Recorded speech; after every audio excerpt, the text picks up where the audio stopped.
പേരിപ്പോ ചേർത്തന്നേ ഉള്ളൂ. പക്ഷെ ഇവന്റെ അച്ഛൻ മുമ്പേ തന്നെ റിച്ച് ആയിരുന്നു, അല്ലേ കാർത്തിക്? യാമിനി കൊഞ്ചിക്കൊണ്ട് കാർത്തിക്കിനോട് ചോദിച്ചു. ചിരിയും ആംഗ്യം കാണിക്കലും എല്ലാം കണ്ടപ്പോൾ അവർ തമ്മിൽ പ്രണയമാണോ എന്ന് അഭിക്ക് തോന്നി. അഭിയുടെ ശ്രദ്ധ പിന്നെ കാർത്തിക്കിൽ മാത്രമായിരുന്നു. പണ്ട് മുതലേ അവനൊരു പൊങ്ങച്ചക്കാരനാണ്. ഇപ്പോൾ അതൊക്കെ മാറ്റം വന്നിട്ടുണ്ടാകും എന്ന് കരുതി. എന്നാൽ അവന്റെ അഹങ്കാരവും പൊങ്ങച്ചവും ഒട്ടും കുറഞ്ഞില്ല, കൂടിയിട്ടേ ഉള്ളൂ എന്ന് അഭിക്ക് മനസ്സിലായി.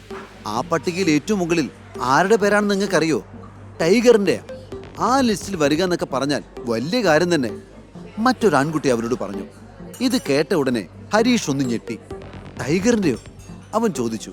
ഹായ്, സഞ്ജയ് രജപുത്ര മരിച്ചതിൽ പിന്നെ നെറ്റ്വർത്ത് ഇടിവ് വന്നു എന്നുള്ളത് നേരാണ്. പക്ഷെ ടൈഗർ ഇപ്പോഴും മുകളിൽ തന്നെയാണ്. അതിനുശേഷം ആ ഡേവിഡ് തരകൻ. ഇതൊക്കെ എന്തിനാ ഇവിടെ പറയുന്നേ? ആ ലിസ്റ്റിൽ ടൈഗറോ എലിഫന്റോ ആര് വേണമെങ്കിലും വന്നോട്ടെ.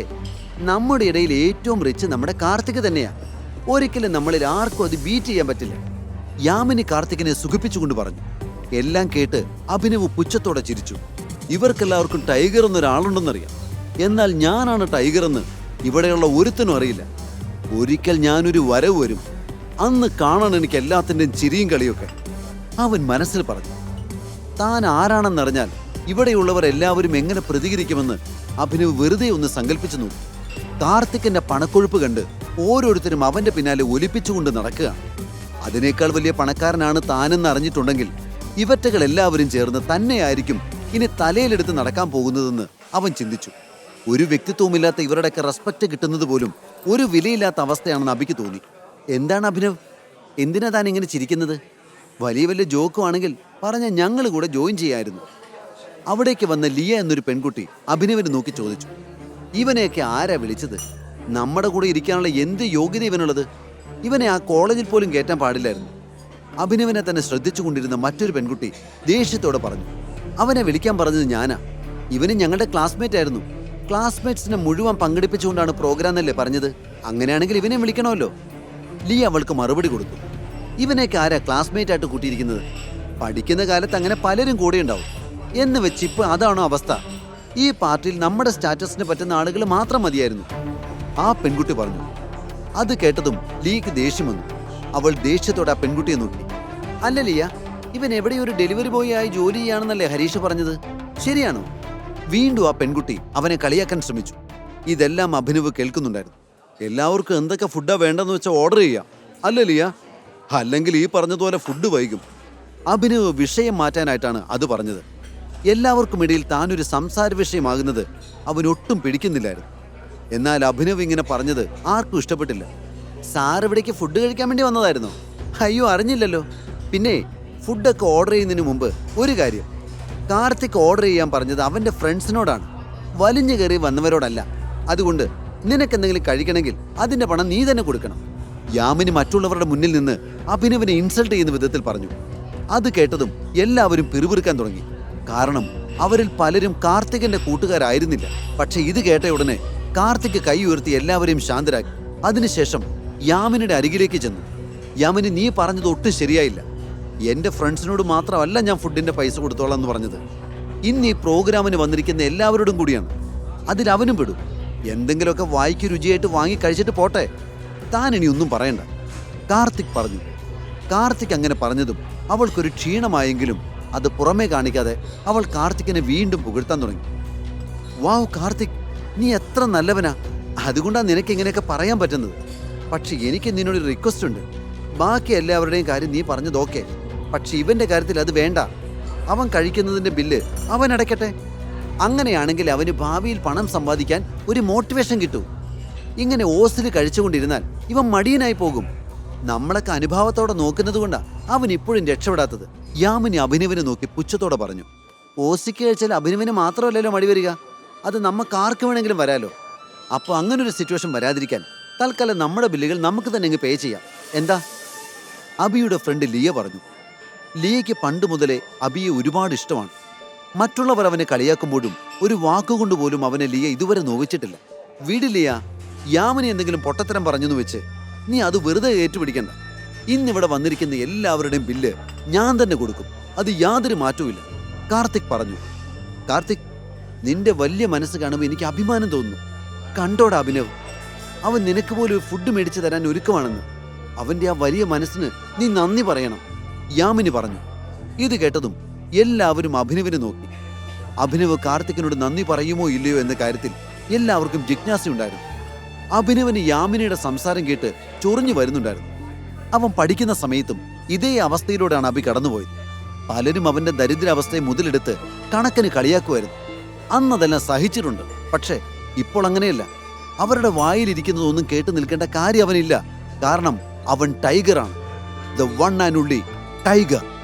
അഭിനവ് എഴുന്നേറ്റ് നിന്ന് എല്ലാവരെയും ഒന്ന് നോക്കി. ഫുഡ് വാങ്ങിത്തരുന്നതിന് കാർത്തികിനോട് നന്ദി പറയാനാണ് അഭിനവ് എഴുന്നേറ്റതെന്ന് എല്ലാവരും കരുതി. അവരെല്ലാം അക്ഷമരായി അഭിനവിന്റെ മുഖത്തേക്ക് നോക്കി. ഞാൻ ആരോട് നന്ദി പറയാൻ പോകുന്നില്ല, പകരം വേറൊരു ഓഫർ തരാം. നിങ്ങൾക്കിഷ്ടമുള്ളത് എന്തും ഓർഡർ ചെയ്യാം. എല്ലാവരുടെയും ബില്ല് ഞാൻ കൊടുത്തോളാം.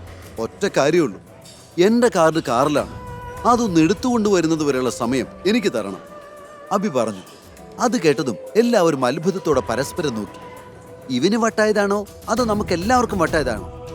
അവന്റെ അരികിലിരുന്നൊരു പെൺകുട്ടി അടുത്തിരിക്കുന്നവരോട് ചോദിച്ചു.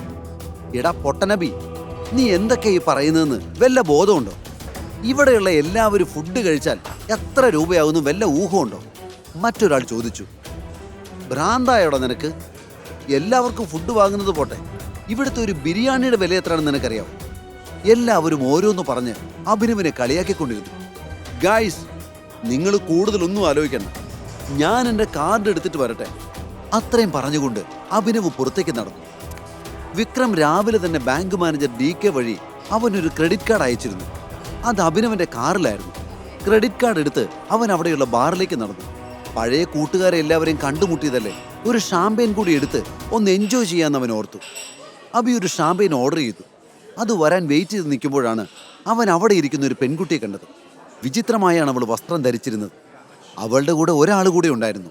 അസ്വസ്ഥയായാണ് അവൾ അയാളുടെ കൂടെ ഇരിക്കുന്നതെന്ന് ഒറ്റ നോട്ടത്തിൽ തന്നെ അഭിക്ക് മനസ്സിലായി. ആ പെൺകുട്ടി അവിടെ നിന്ന് എഴുന്നേറ്റ് പോകാൻ ശ്രമിക്കുന്നുണ്ട്. എന്നാൽ അയാൾ മനഃപൂർവ്വം അവളെ ബലമായി അവിടെ പിടിച്ചിരുത്തിയിരിക്കുകയാണ്. ഒരു പെൺകുട്ടിയോട് ഒരാൾ അപമര്യാദയായി പെരുമാറുന്നത് കണ്ടപ്പോൾ അഭിനവിന് ദേഷ്യം തോന്നി. അവൻ വേഗം ആ പെൺകുട്ടിയുടെ അരികിലേക്ക് നടന്നു. അരികിലെത്തിയപ്പോഴാണ് അത് മറ്റാരുമായിരുന്നില്ല, തൻ്റെ ഭാര്യ അനന്യയാണെന്നുള്ള സത്യം അഭിനവ് തിരിച്ചറിയുന്നത്. അവൻ ഞെട്ടിപ്പോയി. അപ്പോഴാണ് അടുത്തുള്ളയാൾ മനഃപൂർവ്വം അനന്യയുടെ അരക്കെട്ടിൽ കൈകൾ ചേർക്കുന്നത് അഭി കാണുന്നത്. അനന്യ അയാളുടെ കൈ തട്ടി മാറ്റിക്കൊണ്ടിരുന്നു. കൈയെടുക്കട നാറി, അഭിനവ് അയാളോട് ഉറക്ക വിളിച്ചു പറഞ്ഞു. അവന്റെ ശബ്ദം കേട്ട ഉടനെ അയാളും അയാളോടൊപ്പം വന്ന വേറെ 3 പേരും കൂടി എഴുന്നേറ്റ് അഭിനവിനെ വളഞ്ഞു. എന്താടാ? അതിലെ ഒരാൾ അഭിനവിനോട് ചോദിച്ചു. എന്റെ ഭാര്യയുടെ ദേഹത്ത് കൈവയ്ക്കുന്നോ? ആരടാ നീയൊക്കെ?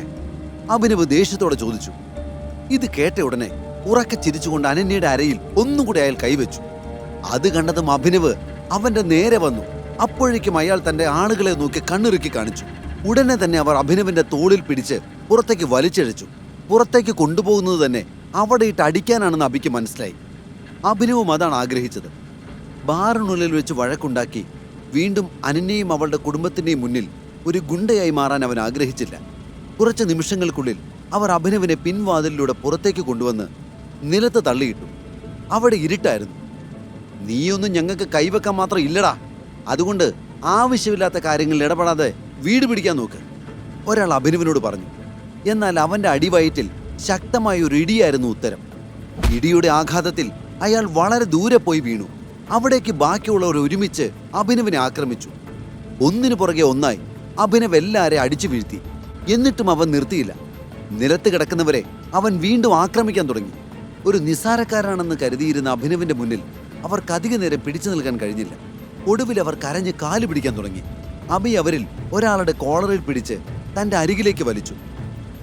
ഏതാടാ എൻ്റെ ഭാര്യ ഉപദ്രവിക്കാൻ വന്ന ആ നായ? പറയടാ. അതാണ് ഡോൺ, ഞങ്ങളുടെ ബോസ്. ആ പെൺകുട്ടി സാറിന്റെ ഭാര്യയാണെന്ന് ഞങ്ങൾക്കറിയില്ലായിരുന്നു. ഈ കഥയുടെ ബാക്കി അറിയാൻ download pocket FM app. Link in description.